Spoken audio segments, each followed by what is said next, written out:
அத்தனை செல்வமும் உன்னிடத்தில் நான் பிச்சைக்கு செல்வது எவ்விடத்தில் வெறும் பாத்திரம் உள்ளது என்னிடத்தில் அதன் சூத்திரமோ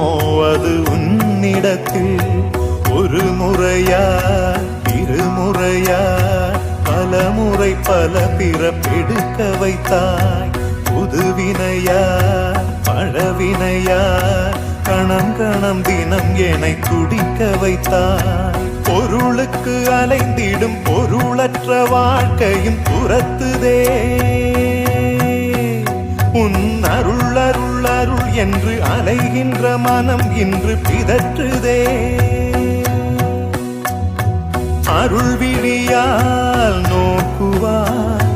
மலர்பதத்தால் தாங்குவாய் உன் திருக்கரம் என்னை அரவணைத்துனதருள் பெற